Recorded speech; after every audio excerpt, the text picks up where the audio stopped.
Everyone, welcome back to your favourite channel that is Sankalp Bharat foundation. मैं हूं शिप्रा तिवारी। बहुत बहुत स्वागत है मेरे प्यारे बच्चों। कैसे हैं आप लोग? उम्मीद कर रही हूँ बहुत ही शानदार, जबरदस्त और जिंदाबाद होंगे। आज की कहानी जो मुझे सुनानी है, आपको सुनना है अपनी प्यारी शिप्रा मैम की जबानी बेटा। और जस्ट 5 मिनट में हम एक्सप्लेन करेंगे हॉर्मोन्स इन एनिमल्स के बारे में। एनिमल्स मतलब we are the social animals, तो ऑब्वियसली हम अपने बारे में ही बात कर रहे होंगे। ध्यान से सुनोगे सब समझ में आएगा, नहीं सुनोगे नहीं समझ में आएगा। आपकी एनसीईआरटी के हिसाब से ध्यान से सुनिए। सबसे पहली जो ग्लैंड है वो है पिट्यूटरी ग्लैंड। कौन सी ग्लैंड है? Pituitary gland. पिट्यूटरी ग्लैंड कौन सा हार्मोन निकालती है बेटा जी? Growth hormone. कौन सा हार्मोन निकालती है? Growth hormone. ग्रोथ हार्मोन आपकी बॉडी में सेल डिवीजन करवाता है। ध्यान से सुनिए, मैं बस लिखते जा रही हूँ कि 5 मिनट का वीडियो तो हम इसमें ज्यादा लिख नहीं सकते।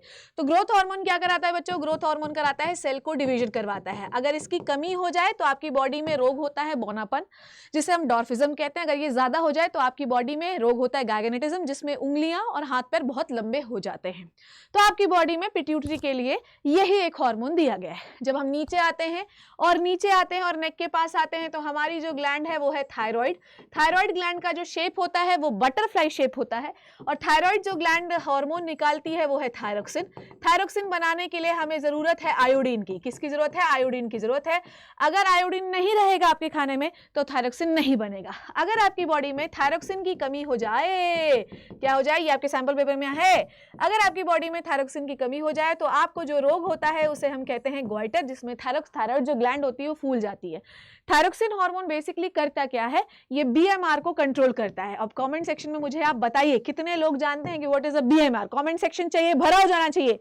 What is a BMR? तो ये आपका बीएमआर कंट्रोल करता है। अगर आपकी बॉडी में थायरोक्सिन बहुत ज्यादा निकलता है तो आपकी बॉडी का बीएमआर भी बहुत ज्यादा हो जाता है, जिसकी वजह से आप पतले हो जाते हैं।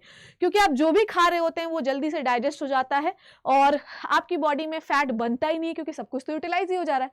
अगर आपकी बॉडी में थायरोक्सिन क्या होगा? कम निकलेगा, तो बीएमआर कम हो जाएगा, जिससे आप कुछ भी खाओगे आपका ग्लूकोज भी फैट में कन्वर्ट हो जाएगा, जिसकी वजह से आप मोटे हो जाओगे। Thyroxine, thyroid hormone done.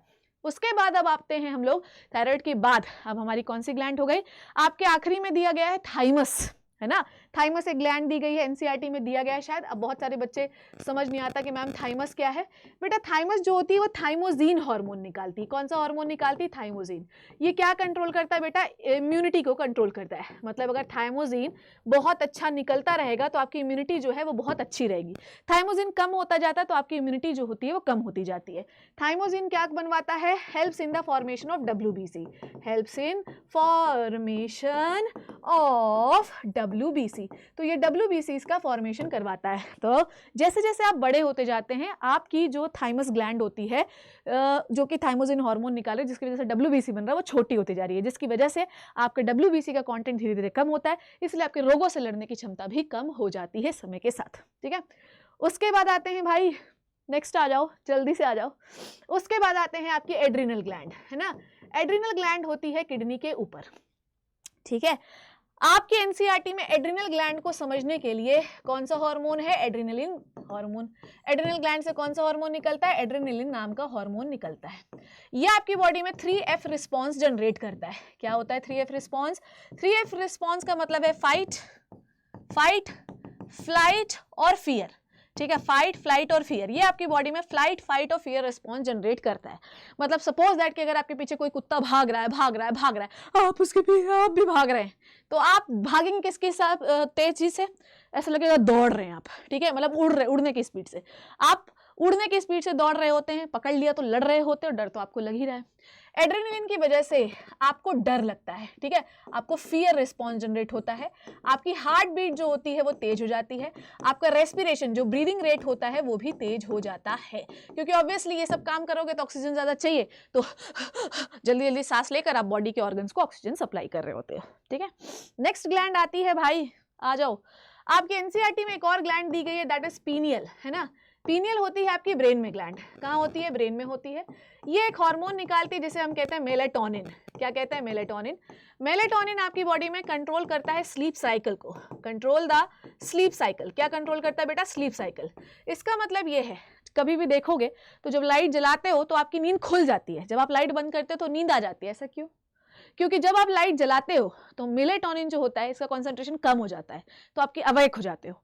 तो और जब आप लाइट बंद कर देते हो तो मेलाटोनिन निकलता है, जिसकी वजह से आपको बहुत नींद आ जाती है। ठीक है, तो ये स्लीप साइकिल को कंट्रोल करता है, या इसी को हम लिख देते हैं बायोलॉजिकल क्लॉक को कंट्रोल करता है। क्या कंट्रोल करता है? बायोलॉजिकल क्लॉक को। ठीक है, चलिए अब आ जाइए। इसीलिए कभी हम लोगों को कहीं किसी दूसरे कंट्री से लोग आते हैं तो उनका पीनियल ग्लैंड सही से रिस्पॉन्स नहीं कर पाता, इसलिए बेचारों को ऑड टाइम पे नींद नहीं आती है ना। अब आ जाएगी नेक्स्ट ग्लैंड हो गई एड्रिनल हो गई, उसके बाद आते हैं हमारी कौन सी ग्लैंड हो गई? आपकी पेंक्रियाज, है ना। पेंक्रियाज तो बहुत इंपॉर्टेंट ग्लैंड है यार। पेंक्रियाज जो ग्लैंड होती है वो पेंक्रियाटिक जूस भी निकालती है, जिसके बारे में हम लोगों ने डाइजेशन में पढ़ा। उसके बाद पेंक्रियाज जो है वो निकालता है हार्मोन इंसुलिन। क्या निकालता है? इंसुलिन। और दूसरा हार्मोन निकालता है बेटा ग्लूकागन। इंसुलिन आपके बॉडी में ब्लड ग्लूकोज लेवल को क्या करता है? कम करता है। ये ब्लड ग्लूकोज को क्या करता है? कम करता है। और ये जो है ये ब्लड ग्लूकोज लेवल को बढ़ाता है ना। अगर आपकी बॉडी में इंसुलिन सही ना निकले, है ना, अगर आपकी बॉडी में इंसुलिन कम हो जाए, तो ये भी क्वेश्चन सैंपल पेपर का है, अगर इंसुलिन की कमी हो जाए तो आपकी बॉडी में डायबिटीज नाम का रोग हो जाता है। बेसिकली इंसुलिन करता क्या है? आपके बॉडी के ब्लड में जो फ्री ग्लूकोज घूम रहा होता है उसे पकड़ कर वो लीवर में जाके स्टोर कर देता है। किसी दिन आपका फास्ट पड़ गया, व्रत हो गया, तो जिस दिन व्रत हो गया उस दिन ग्लूकागन निकलेगा पेंक्रियास से, और वो लीवर को जाके बोलेगा क्यों? इंसुलिन ने तेरे पास ग्लूकोज भरवाया था ना, वो हमें वापस दे, और फिर आपकी बॉडी में ग्लूकोज जो है बहने लगेगा। इस तरीके से ये दोनों उल्टे हार्मोन होते हैं। ये ग्लूकोज लेवल बढ़वाता है ग्लूकागन, वो इंसुलिन ग्लूकोज लेवल को घटवाता है। इसलिए अगर इंसुलिन कम हो जाए तो आपकी बॉडी में ब्लड ग्लूकोज का लेवल बढ़ जाता है।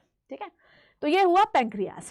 अब आते हैं पेंक्रियास के बाद कौन सा ग्लैंड हो गया भाई? पेंक्रियास के बाद आता है टेस्टिस। हालांकि टेस्टिस को आप लोग पढ़ेंगे, पर फिर भी सुन लीजिए। टेस्टिस जो है वो सिर्फ एक ही हार्मोन निकालता है जिसका नाम है टेस्टोस्टेरोन। ठीक है, क्या है बेटा जी? टेस्टोस्टेरोन। टेस्टोस्टेरोन जो है ये मेल का एकमात्र हार्मोन है। ये आपके जो है ना, ये आपका प्राइमरी सेक्सुअल कैरेक्टरिस्टिक्स के लिए भी रिस्पॉन्सिबल है। समझ में आई बात? प्राइमरी सेक्सुअल कैरेक्टरिस्टिक्स क्या होता है बेटा? टेस्टिस का development is a primary sexual characteristics. और इवन सेकेंडरी सेक्सुअल कैरेक्टरिस्टिक्स के लिए भी रिस्पॉन्सिबल है। मतलब दाढ़ी मूंछ आना, आवाज़ का चेंज होना, कंधों का चौड़ा होना, पिंपल आना, गुस्सा होना, पसीना निकलना, यहाँ बाल आना, ये सारी चीज़ें जो होती हैं सेकेंडरी सेक्सुअल कैरेक्टरिस्टिक्स है। अब आते हैं बेटा जी ओवरी पे। ओवरी क्या हार्मोन निकालती है? ओवरी दो हार्मोन निकालती है, पहली है ईस्ट्रोजन, है ना, और दूसरा है प्रोजेस्टेरॉन। अब आपकी बॉडी में ईस्ट्रोजन का क्या काम होता है? ये सेकेंडरी सेक्सुअल कैरेक्टरिस्टिक्स और ओवा को मैच्योर करवाता है। प्रोजेस्टेरॉन क्या करवाता है? प्रेगनेंसी को मेंटेन करवाता है। इन हार्मोन्स के बारे में हम डिटेल में पढ़ेंगे। कहाँ पर? हम डिटेल में पढ़ेंगे आपके रिप्रोडक्टिव सिस्टम में। आपके एनसीईआरटी में डायग्राम में हाइपोथैलेमस भी दिया होगा। हाइपोथैलेमस के हार्मोन्स आपको नहीं पढ़ने, बस एक फंक्शन याद रखिएगा। हाइपोथैलेमस इज द हार्मोन, बहुत सारे हार्मोन्स निकालता है जो पिट्यूटरी के फंक्शन को कंट्रोल करते हैं। मतलब जब हार्मोन निकलेगा हाइपोथैलेमस से, वो पिट्यूटरी के पास जाएगा, तभी पिट्यूटरी काम करेगी। मतलब पिट्यूटरी को क्या काम करना है ये हाइपोथैलेमस डिसाइड करता है।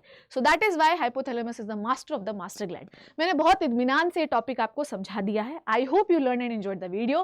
कॉमेंट सेक्शन में जरूर बताना आपको एक एक हार्मोन का फंक्शन समझ में आया है नहीं। आई होप समझ में आ गया होगा। कमेंट सेक्शन में बहुत ध्यान से पढ़ती हूँ तो बताना जरूर। थैंक यू सो मच बच्चों, अपना ध्यान रखना।